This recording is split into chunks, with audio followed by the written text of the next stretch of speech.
Well, g'day everyone and welcome to Big J's Place. I'm your host Jason Stevens. Thanks so much for joining us. Now, I had a very nice call last night with an old teammate, Brad Thorne. He was a guy that I toured with overseas in 1997. He played with the Brisbane Broncos, so he was an opponent as well, a very fierce opponent.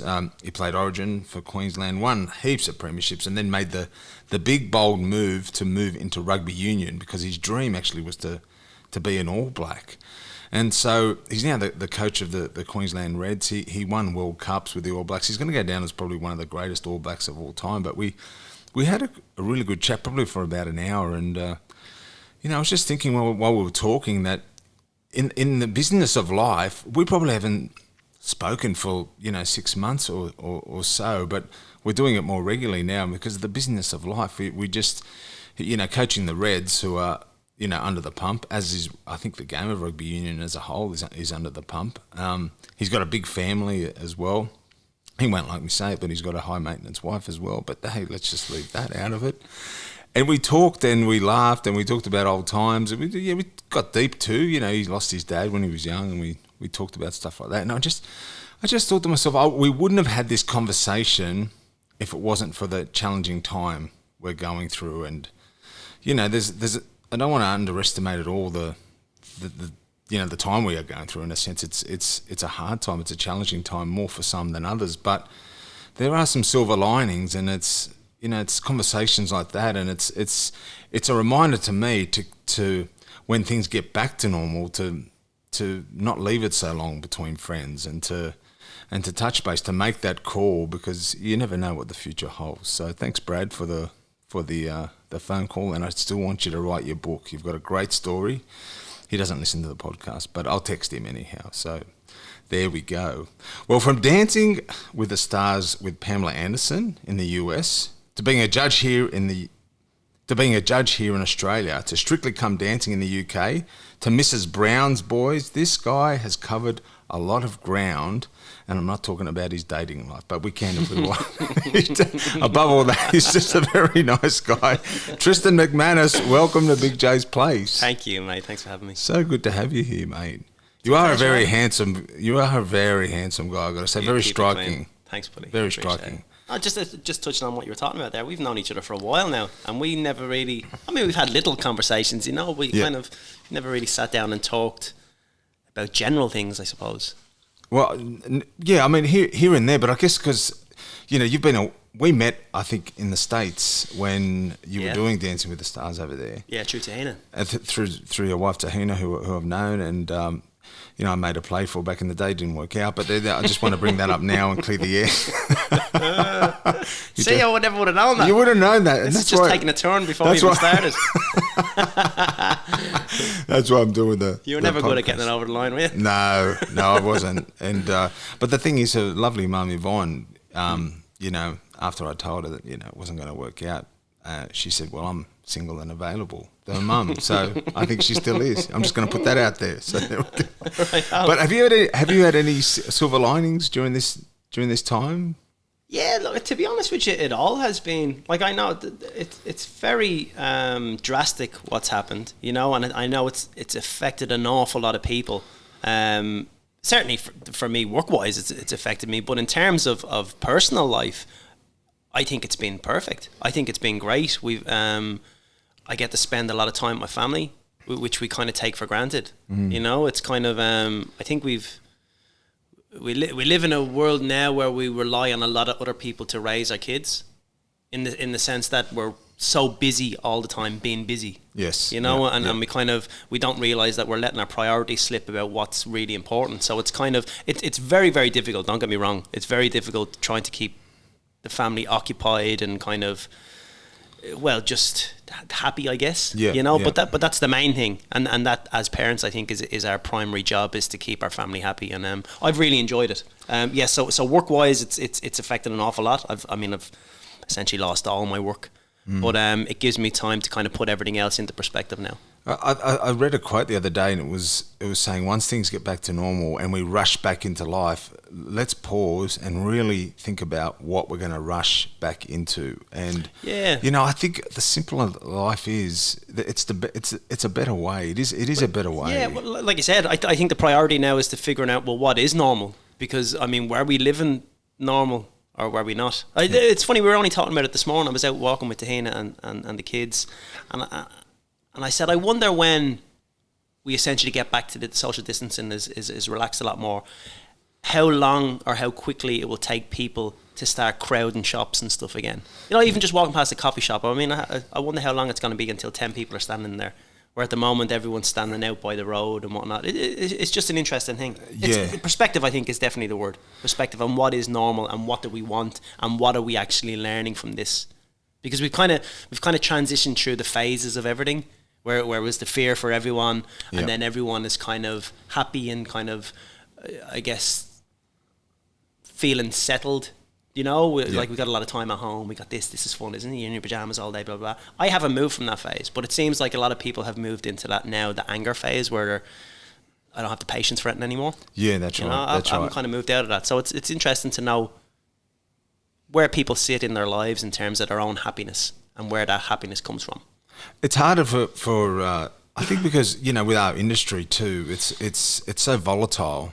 And when you do get work, it's a big thing, because often you're waiting years for work. Oh, for sure. You're waiting years, and I know you had a pantomime that got postponed.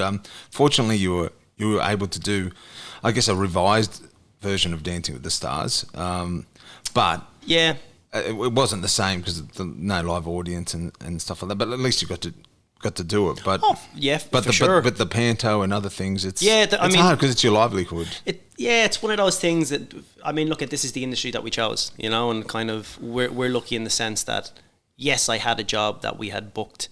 Some people are still working towards that. Some people are in a position now where they can't book anything, not just in our industry, so it's kind of, it swings and roundabouts with everything, but that was a pantomime. Was it was a pantomime in Sydney here that was coming next. I was also going back into a show that I danced, going back Burn 12. The Floor? Was it Burn the Floor? I was going back. Yeah. So after Dancing with the Stars last year, Burn the Floor had its 20-year anniversary, and we That's played a big show. Yeah, it's huge. Yeah, we played the Opera House. It was actually the show, we can talk about it later, but it was the show that got me back into dancing, and I got to host the show. And while I was hosting the show in the Opera House, I was like, Jesus, I'd love to give this a crack again, see if I'd be able to do it. And then they asked me to do it, so I was really looking forward to it. That was to start 2 days after Dancing with the Stars finished, and that took me through an Australian tour, which led into the pantomime, which led into another show back in the UK. And look at all that's gone. But I'm hoping it will come back soon.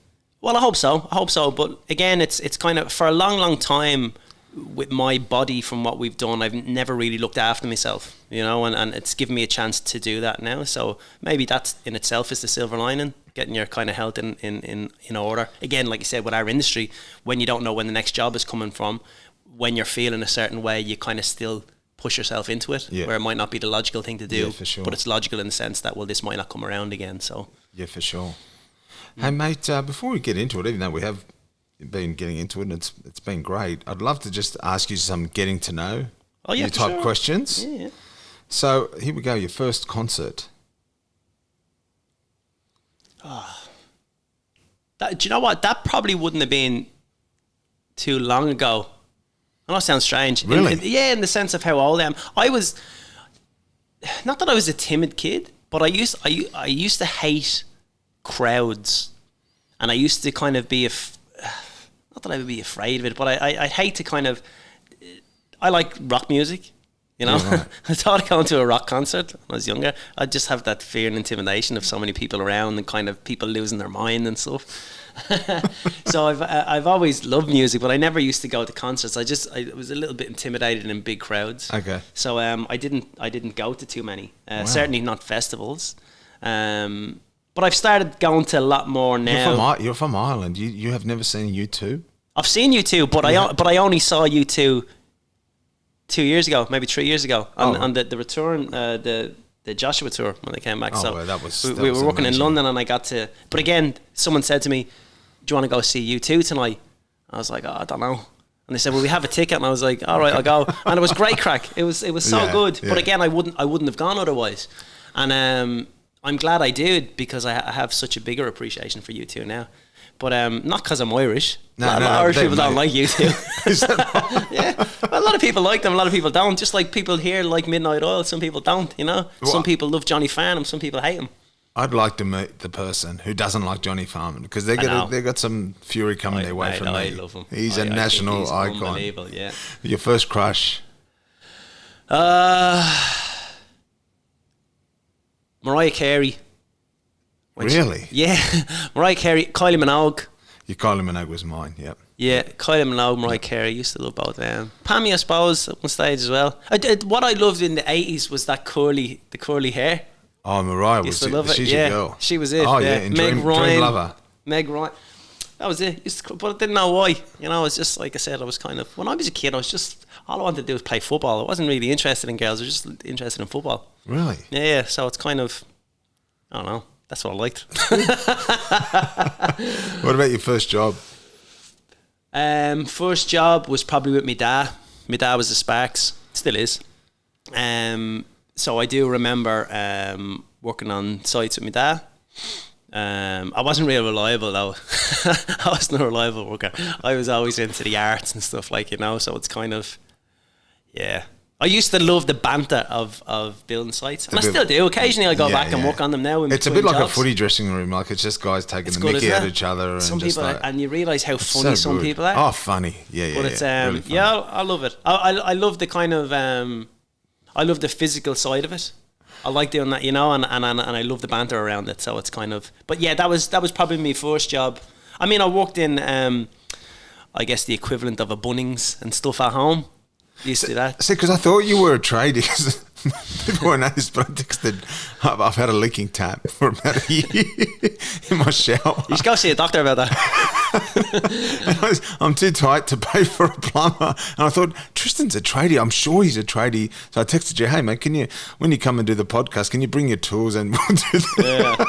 Yeah. I didn't realise it was electrical background. Well, it's not electrical background. As far as my electrical background went, is that my dad go, did you check that wire? I was like, yeah. And then I press it and get a shock. The amount of shocks I got from a kid, I was just lazy. I was one of those lazy guys. Oh my gosh, remind me to No, but after you asked me, I looked at all the YouTube videos, I read a book. I know how to do it. I'll fix it for you now. That's what I'm into. Oh, too funny. What about your most embarrassing moment? Oh, Jesus, I've had loads of those. I've had a life of embarrassing moments before I matured, before I had kids. Yeah, no, look, I've had loads. But one where you're red faced, like, and it's just like, I got an award when I was in year 7, and I was walking up the school stairs. We had big school stairs, and I tripped and just landed straight on my face, like, for this award. Yeah. And it's just like I was like, and I tried to recover, like I was trying to. I didn't mean to, like, it was part of the act. It was, no one bought it, but it was like, so have you got a moment, like, you know, it was just like, oh, that's really embarrassing.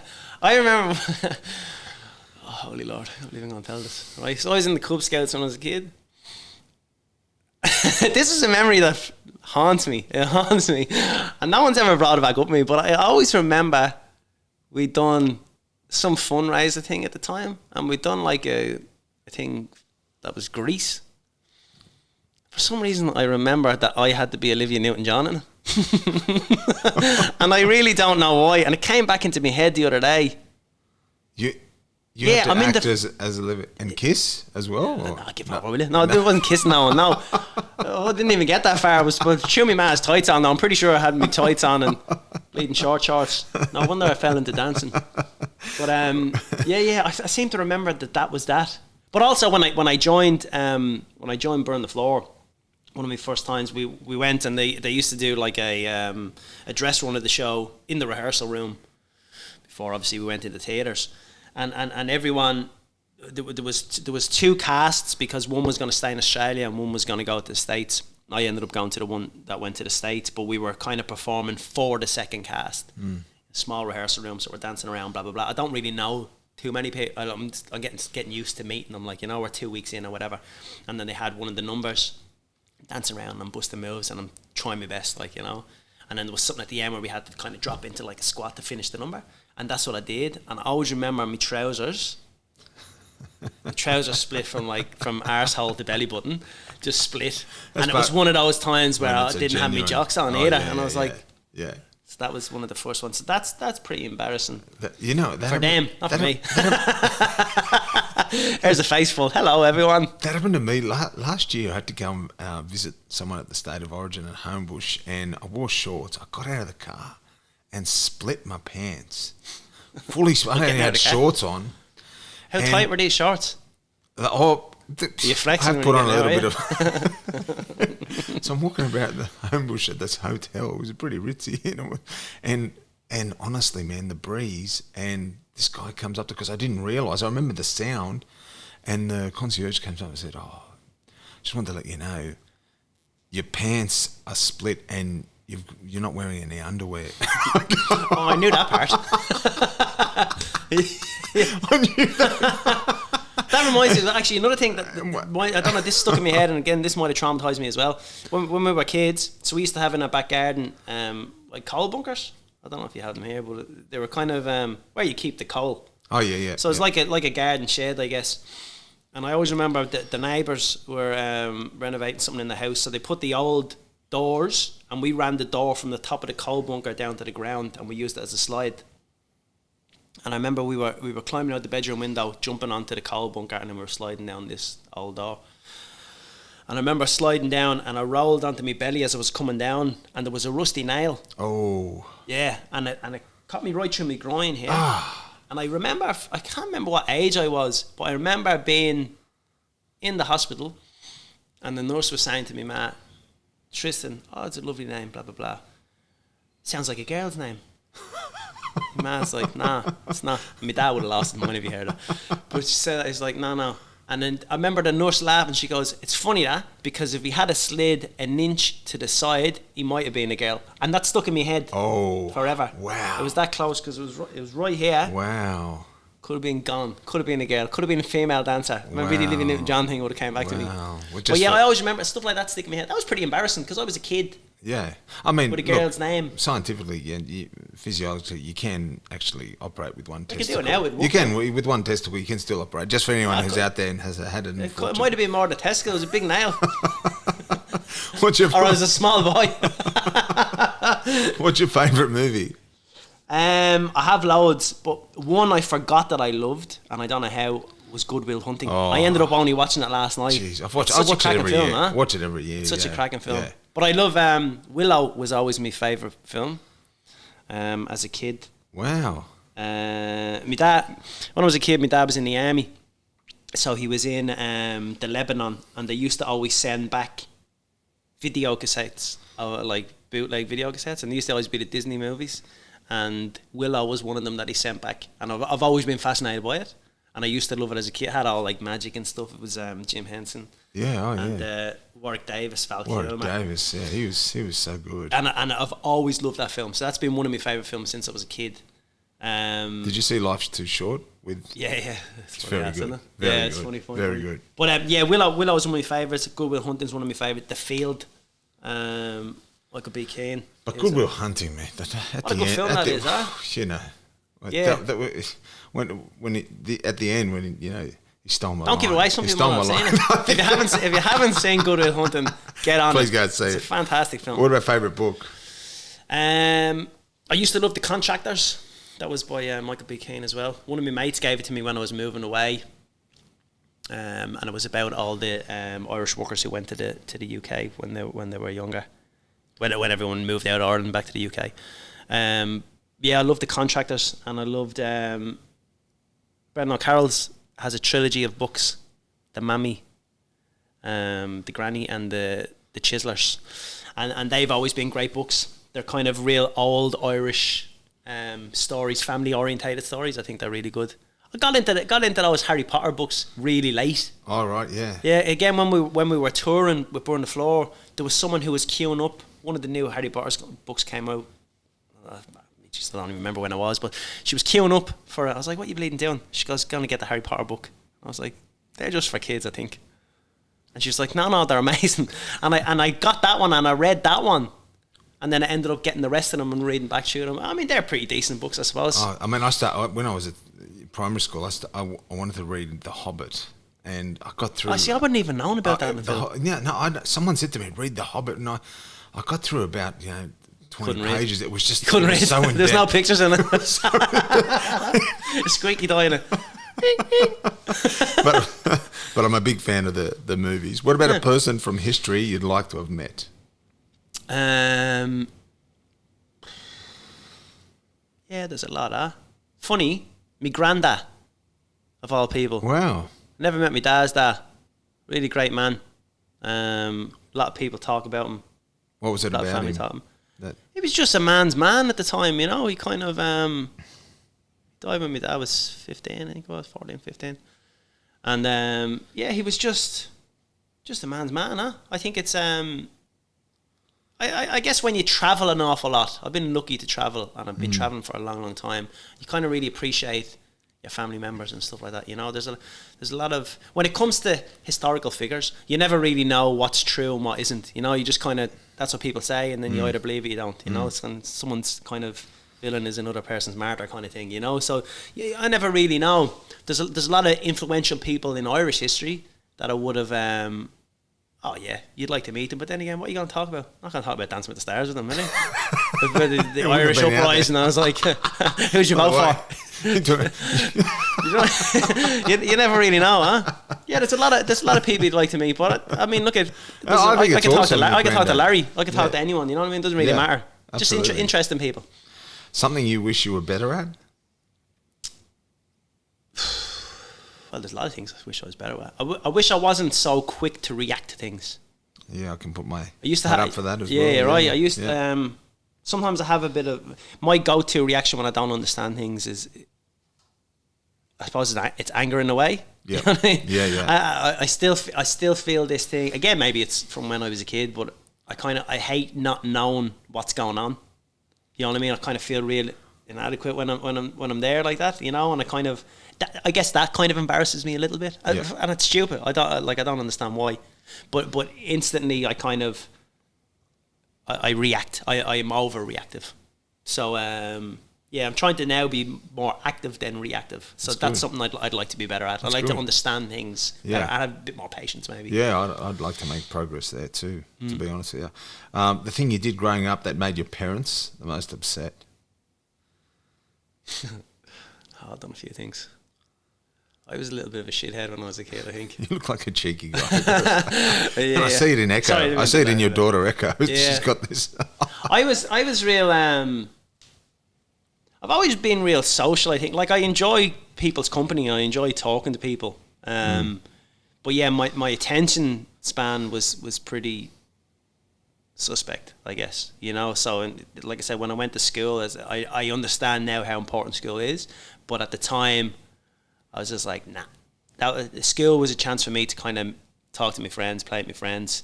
If there was something I wasn't interested in, a bit like now, if there's something I'm not interested in, unless it tweaks my imagination in any kind of way, I just disregard it, and that's what I felt school was like. I kind of, at the time, maybe I felt as though school was just people are giving me information, but they're not explaining anything to me.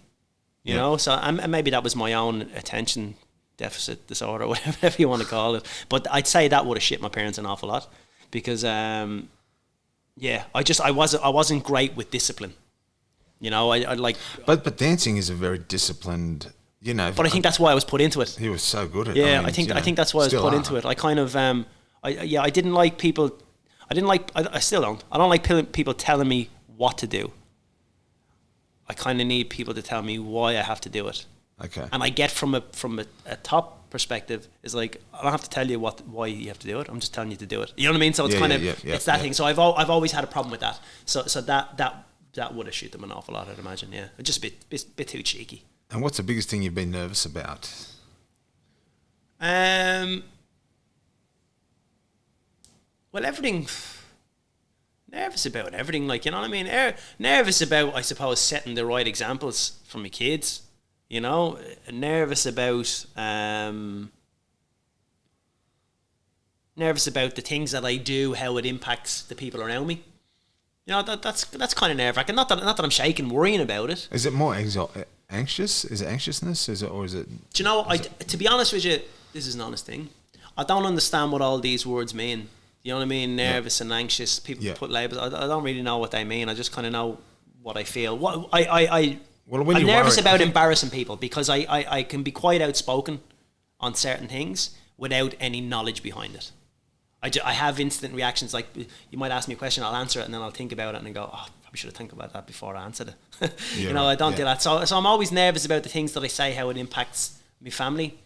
That's a nervousness. It doesn't keep me awake at night, but nervousness in like I said, I suppose just setting the right examples and kind of nervous.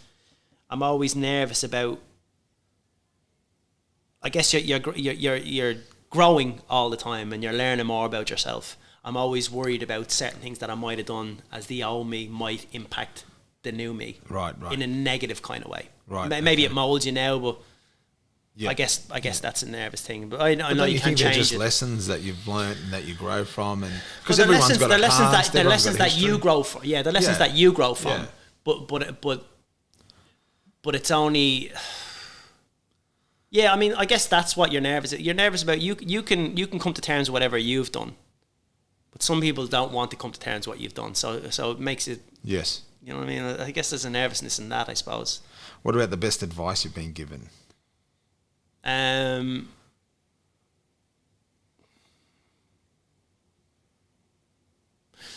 never really been given advice in the sense that here's a quote, don't forget that quote, remember it. You know what I mean? I've been around a lot of smart people. I like to surround myself with smart people. I like to surround myself with flawed people. I think the advice. I mean, my dad always says, "Look, it's always darkest before the dawn." You know, this too shall pass. Stuff like that. That's good. Yeah, it all makes sense. Yeah, it all makes sense. It does, yeah. But again, I'm the type who kind of I learn from watching people, right, and what they do. So I guess that is. I've always thought that the most important thing is to be kind and to be respectful from people. Yeah. So no one. Maybe they have told me that at some stage, but that's something that from the people I've surrounded myself with, that's what I've realised. So that's been the most important thing that I've learned from anyone, I suppose. The best bit of advice. Do you have a pet hate? Liars. Fair enough. Everyone does. I have a pet hate of people letting their people's perceptions of you coming before your morals, if that makes sense. I think it's important to kind of know what you stand for. Yeah. And I've been in the company of people before who have said certain things that I know aren't what you believe in. Yes. And I know you've said that to make yourself whatever it is. It is. I hate that. I hate that. I think we. The acceptance has to come from yourself about who you are and what you think about, not other people's. So I guess, again, I understand that that's something that people are always learning all the day, and sometimes you go through a stage where you've said something that you go, I wish I didn't say that. Yeah. But that is a pet hate of mine. When I know that people are catering to someone else, I just can't deal with it. What about guilty pleasure? I love a drop. Not so much anymore. An Irishman who loves a drink. Yeah. I read a stat. I don't. You tell me if this is true. I can't remember the exact stat, but it was like, it's not that the majority of people in Ireland drink, but those who do drink, the consumption is like it's the amount they consume pushes them over in terms of their national average, because those who drink, they really drink. No, I don't know if that's what it is. I think there's a lot of people in Ireland, don't get me wrong, that can drink, but there's a lot of people in Ireland who don't drink. Yeah. I think the association is because maybe drinking in Ireland, some people drink to get drunk, and some people drink because they enjoy the company that they're in. So a lot of what you know about Ireland and Ireland festivities, they revolve around drink, you know, because we sit down, we talk for hours with people. I mean, you might be just talking shite, but it's not so much about having the drink there as much as beautiful as the drink is, but it's not as much as it's the social company. Yeah. So when people think about that, they think about the Irish music, they think about the crack you're going to have. Yeah. Great. Never think about the hangovers, you know, but that's the association, you know, so it's having a good time. It's everyone feeling comfortable. Some people feel more comfortable when they have a drink. Some people don't. It's like Australia's coffee culture in a way, like. Which I never understood. Australians are big drinkers. They are big drinkers, yeah. To say that, that's true. Yeah, that's true. But that's the guilty pleasure. The guilty pleasure is that, again, I used to live, not so much anymore, but I used to live without any kind of what's the word? Like, I didn't care what happened. You know what I mean? Right, like, if I started drinking, like, a drink for 3 days, whatever it was. You know what I mean? Because I didn't have it into. It's just what it was. Different now, family, for sure it is now. For sure it is now. And again, health reasons, like, I don't drink so much anymore either. Like, I very, very rarely drink these days. But I'd save drinking now for when I go home, because I'll drink with my mates. Yeah. And again, it's not to get drunk. There was a long stage where I used to drink to get drunk, you know, but I feel like... Was that for any reason? There's loads of reasons. For a long time in my life, I felt like I was running away from things, and now I feel like I'm moving towards things. You know what I mean? Why did you think that? Did you ever think about that? Like, I did and I didn't. Yeah, again, I guess a lot of it comes from understanding yourself. You know, certain things happen to you, you know, at different points of your life, and kind of sometimes you're ready to deal with them, sometimes you aren't. You know, sometimes you're already talked about them, sometimes you aren't. You know, so it's kind of... But was there something significant that, like a turning point where it actually... Well, yeah, but it's not really, to be honest with you, it's not really something I particularly want to talk about, you know no, what I mean? That's all right. There was different... But you've talked to people about it. You have processed it, and you have... Yes and no. You know, again, it's kind of... What I have done in my life now is that I've got to a stage now where I accept that everything that's happened... Yeah. is because I let it happen or I didn't let it happen. And that has been a great turning point for me in my life. You know, so it's kind of, so like I said, now I'm not running away from it anymore. Now I'm working towards things. So I'm very content in that. There's a big culture, I guess, for that guys don't talk about things. Oh, absolutely. You know what I mean? And I get that, and I can understand why, and I don't understand why. You know what I mean? But it's irrelevant. It's irrelevant if people want to talk about it or not. It's just whether you want to talk about it or you don't want to talk about it.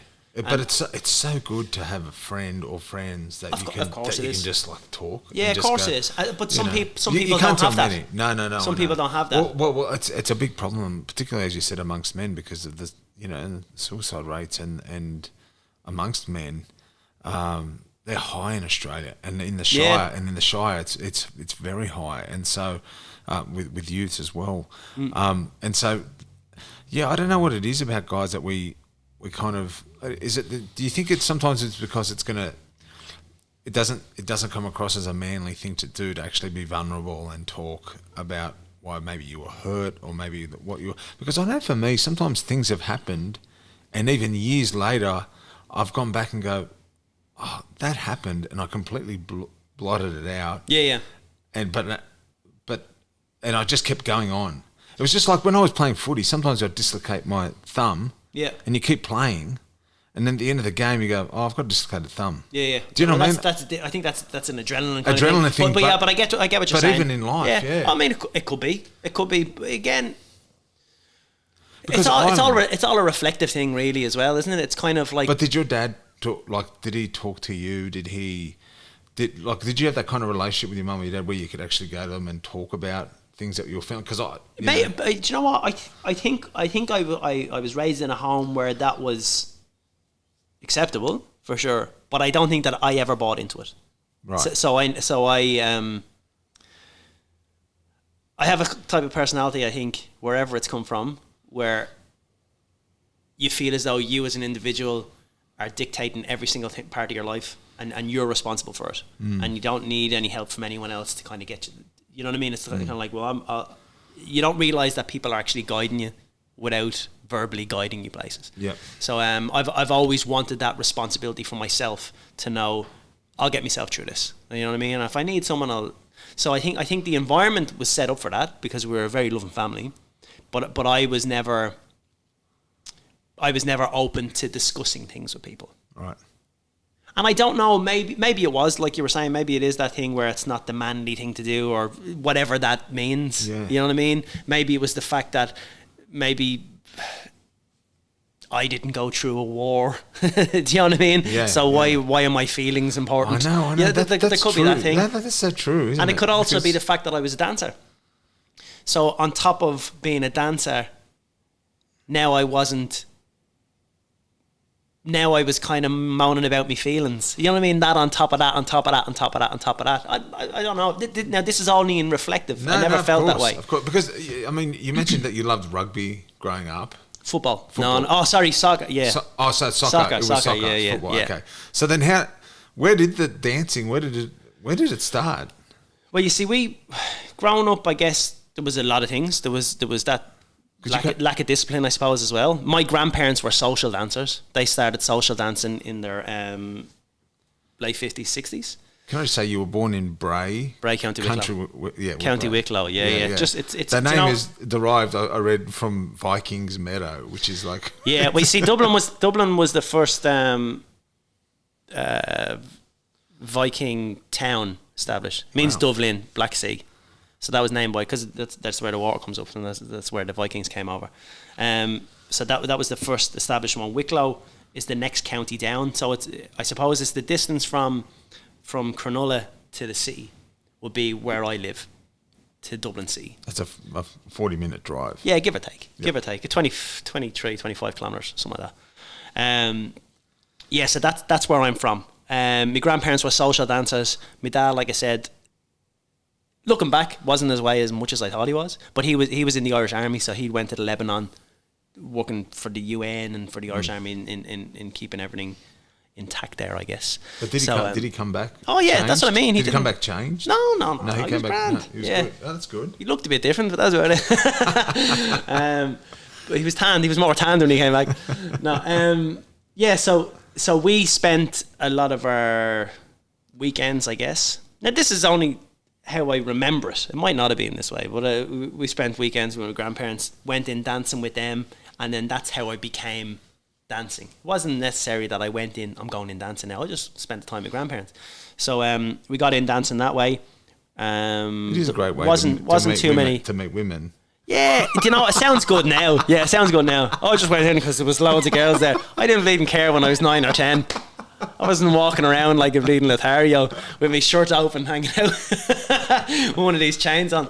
Yeah, it wasn't like that. It was something that I did. I was an active child, you know what I mean? So I was I like to keep busy. I like to keep fit. I always have. So I guess that side of it, I got to meet new kids who are friends who are different to me friends at home. You know what I mean? So that's all that was. It was something that I'd get to go into Dublin every weekend. So I started dancing that way. There wasn't too many guys in it, so there was a lot of attention to get for a guy to be partnered with a whole bunch of people. So I got a lot of attention from different dancers as well. I suppose that's always nice when you're a kid. You know, everyone wants to be your friend.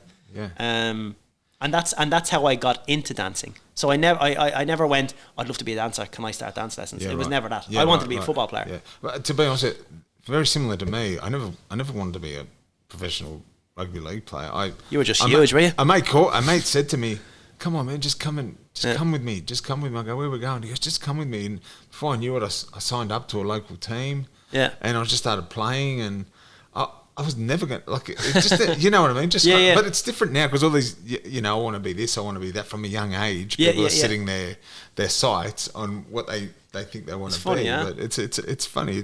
But how did that, tell me then, how did that, from Ireland, how did you end up dancing with Pamela Anderson, Dancing with the Stars? I mean, I know it's a huge leap here, but... Well, it is, and it was a lot of different things. Because, again, when I was dancing, when I got to the age when I went, oh, this is what dancing is, and this is people's perception of dancing, it made me completely change how I did it, I guess. I danced for years without knowing why I was doing it. But I knew that I had to keep it a secret.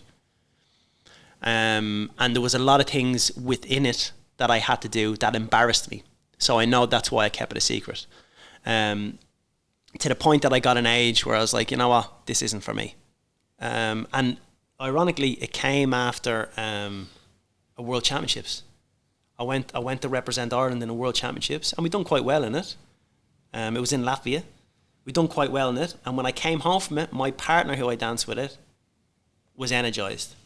I want to go back. I want to win. I want this, but I was like, nah, wasn't for me. I was around top class dancers, and I had absolutely nothing in common with any of them, and I didn't want to have anything in common with them.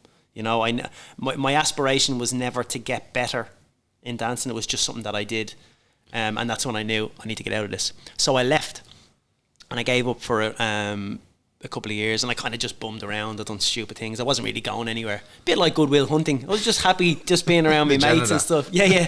And people were like, "What are you doing? Like, you should be." Because everyone had found out at this stage, it's like, this is something that you have and something you should do. And I was like, yeah, but why? So I had to find my why. And then a show called Burn the Floor came to Dublin. Someone was like, come on, we go see it. I was like, I'm no interest in dancing. I don't want to go see that. I said, that's why I stopped. And they said, just come again like that. So I ended up going for whatever reason. And I absolutely loved it. It wasn't, everyone was different. Do you know what I mean? Not everyone was trying to do the same thing. Everyone was characteristically different, idiosyncratic. Everyone was so different in what they did, and it was acceptable for everyone to be different. Whereas I always found that we were all trying to be the same. I never understood why I had to put fake tan on. Do you know what I mean? And look ridiculous. I did that. Or all these clothes and stuff. I never, but I never understood why I had to do that. I actually enjoyed it, but I am different. but again, no one explained it to me. It was just, that's why you have to do it. And I got sick of that because I can't. My personality can't deal with that. I can't deal with people telling me, just do it, just do it, just do it, just do it, whether it's right or not. So I went to see the show and I was like, this is amazing. It was telling stories. It wasn't just kind of doing stupid moves. It was actually telling stories through dance, and that's how I got back into it. Can you believe that? Like X amount of years later, you're hosting that very show. That's just a funny surreal. Thing as well. That's surreal, and the reason it comes into that is because when I was doing these touring the world with these theatre shows, and then it became kind of like almost like a melting pot where all these TV shows would go to that show and kind of go, oh, we'll take that person, because we were all from different countries, and but we never talked, we just danced. So they had to try to find people with a little bit of personality, I guess. At this stage, I'd left that show, Burn the Floor. I can't remember why. I probably got sacked. It was during me drinking days. I probably got sacked. But so I'd left the show, but I happened to still be on the website. So when Dancing with the Stars were recruiting people, I guess, they just found that picture and said, would you be interested in coming and talking to us? Wow. So it's kind of by chance. Wow, that is. And then because it's a juggernaut of a show in the US. Oh, it's huge. No disrespect to what we have here, because you're a great judge and it's very entertaining, but. Like, I mean, you're getting, like, for example, you danced with Gladys Knight. Like, she's a legend there. I mean, Valerie, I don't know if you remember. Valerie Harper. Like, I remember watching her growing up. She was a TV icon, like, from the Mary Tyler Moore Show and her own show. I wish I knew. Did you know? Or? No, I knew the Mary Tyler Moore Show. Oh. And the interesting thing about it, which I only found out last week, is there's Ardmore Studios in Bray, in my town, is where they make a whole bunch of films. Like, they made Braveheart there, Michael Collins, a bunch of these films. What I didn't know is that Mary Tyler Moore owned them studios for years and years and years. And I wish I knew that when I was talking to Valerie. That's amazing, because she passed away.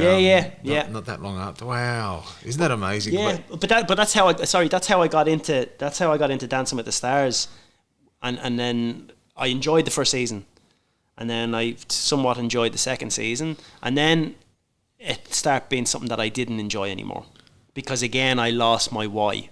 I was just doing it. I was like, I was just doing it for the sake of doing it. And again, I got to that stage where things made me feel stupid.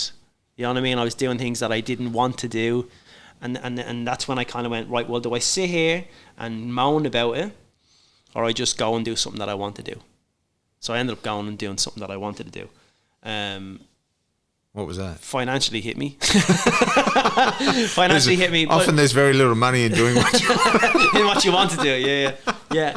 But again, I like I said, for me, that my priority was, I'm going to teach someone how to dance and I'm going to get to know them. Yes. The reality was that I was teaching someone what to do, but I was being judged on my choreography and what my dancing was like. It wasn't about that, you know. And then, but isn't it about your partner more? Isn't it more like, was Pamela Anderson? Was she teachable? Was she a hard worker? Were her hours limited? Because I remember when I did it, the hours were insane. Yes. See, when I ended up dancing with Pamela, that was a season that was an all-star season. So people came back to do the show a second time. Oh, right. Some couples who came back had already danced with each other. Some couples were new. They were put together new. And then when I met Pam, I was like, look, you've been on the show. You've done well. What I want to do is whatever you feel as though you didn't get a chance to do the last time. Okay. So I said, you've done the show, and I imagine you've done everything that they've asked you to do, but you might not have enjoyed that side of it. So I said, if you could, like, this is your chance to do it again. So whatever you didn't get the chance to do last time, or whatever they wouldn't let you do the last time, I said, we're going to do that now. She was like, yeah, okay. And you got voted off first. Well, we got voted off. Yeah. That was great. So maybe that was my fault. Yeah.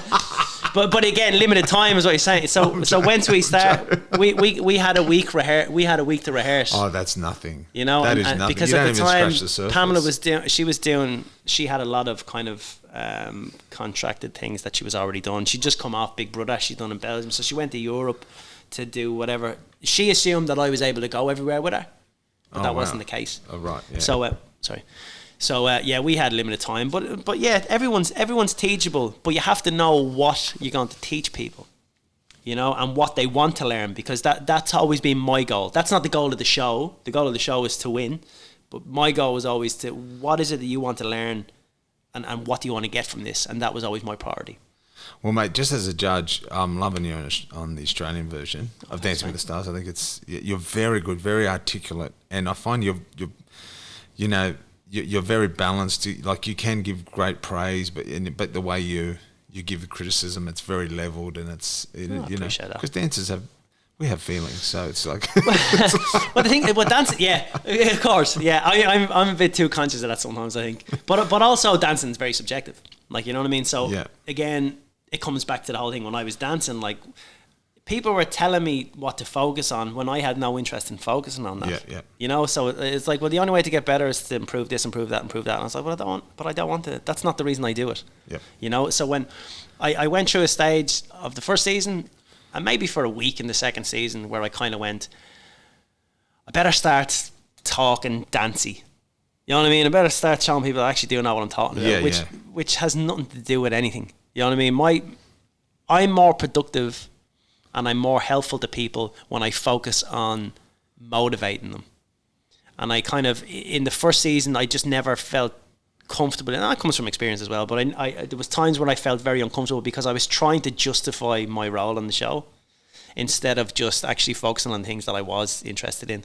You know, there's certain things that I like about it. He might not be as good a dancer as him, but I prefer him. Oh, wow. Do you know what I mean? So, and I know that I've got 2 other judges who will talk about all the technique they want to, and I've got some who will kind of, he'll say something controversial. I don't need to be that guy. Yeah, that's right. You know what I mean? I just need to try and be myself, and granted, be an over the top version of myself. Like, you know, I'm not happy all the time. Like, you know what I mean?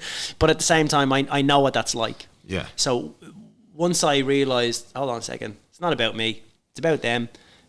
Make it motivational, make them want to be there, and that has purely put me at ease, you know. And I think I hope that they appreciate that. Absolutely, we do. Now, before we go, because I've loved chatting to you, Sorry, we could chat for so long. No, I love that. I've got so many more questions, but yeah, I want quick fire round. All right, this one, it's a true or false. Whereby, I'll tell you a story. You got to decide if it's true or false, and then you tell me one, right? And you got to tell me. So, my story is that when I was playing in England with the Aussie team, false. I was at. All the boys went out to a nightclub called the Church. I don't know if you remember. It's not a good place. Anyhow, it's far from a church. Anyhow, I was there by myself at the hotel, and one of the single guys in the group had teed up. The dancers had met the dancers from Michael Flat. Was it? Yeah, Riverdance. From Riverdance. A busload of them turned up to the hotel, And the concierge just said, well, I think they're all gone. There's only one guy here. So the girl rang me and said, hey, we were supposed to meet this guy from the team, and he's not there. I said, yeah, they've all gone. He goes, well, would you come out? There's 40 girls here. I go, I would like to, but I'm a Christian, and she said, no, we're all good Catholic girls here, and you would not. And then she said, I said, yeah, but I'm saving sex for marriage, and she goes, oh, you're that type of Christian, and she literally hung up the phone. Yeah, that's true. That is true. Yeah. I think it's the Riverdance bus was waiting at the hotel. I said, I was like, hold on, come back. We can still talk. I didn't say we did. That is true. That's oh, I danced with Gladys Knight. Yes. So Gladys had met Tahina. Absolutely loved her. And Gladys was like, oh, I love that girl. I was like, yeah, me too. I said, I'm going to marry her and all that. She goes, all right. She goes, well, I tell you what, I'll sing at your wedding. I was like, that would be amazing. She goes, yeah, I'll sing at your wedding. Gladys Knight from Gladys Knight and the Pips. Yeah. So Gladys was going to sing at my wedding. I was like, yeah, no worries. She goes, now remember, you better tell me about it. I was like, yeah, I'll tell you about it. And then it came to the wedding. I had to change our wedding. She still married me, but I had to change it by 2 weeks for work. A big thing came up, and I had to push it for 2 weeks. This is the wedding I emceed. This is the wedding that you emceed. Yeah. So I was to ring Gladys to sing at our wedding, and I didn't. Instead, I got the Coconut Roughs from Cronulla here. Savage band. Now, the absolute savage band. Vince Purcell, you listen to that guy sing, he's unbelievable. So I got the guys to sing at the wedding, and thought nothing of it. And Gladys rings me a couple of weeks later, and she goes, oh, I've just announced a new tour, so just remind me when your wedding is, so I can still make it. And I was like, just remember about that. I was like, yeah. I said, you know what? We had to change it, and you've just missed it. And she goes, oh no! You should have told me. I was like, I said, to be honest with you, I thought you were bullshitting me. I thought you were just saying it to be nice. But yeah, she was going to sing at the wedding. I'm going to say that's true. That is true. That's a true story. That's a true story. And she still always brings it up. Pips. And I was like, well, look you need to get the Coconut Roughs on tour with you. And please God, I do. If you've never heard of Coconut Roughs, look them up, because this band is absolutely savage. I know, she's only one of the best singers of all time. Better than Gladys Knight, I heard. Better than Gladys Knight. No town legend. Thanks so much for stopping past. I just want to thank our sponsors. We have no sponsors, but there you go. Thank you very much. We'll see you. We'll see you at your stage play, which will come back soon. Please God, I hope so. Please, come and support it. Oh, I'd love to. Let's support all the arts. People in the arts now, unfortunately, are going through a state. I know everyone is. Yeah. People in the arts we aren't actually covered by any of the government payments. So there's a lot of people the industry that we work on, we're not on long contracts. It's very difficult for people to book jobs, like you said before. And when we do, we're finding out now that we're not actually covered for this stuff. So maybe when the next thing comes online that you think is shitting you, remember that people are putting this up because we don't have anything else to do, and it's trying to initiate some work for people, because we've kind of feel a little bit like we've fallen through the cracks a little bit now at the moment. So it's so before you're frustrated by another TikTok video coming up, another person teaching something, remember that this is our work that we're trying to get back into. Tristan MacManus, thanks for coming on Big J's Place. I appreciate it.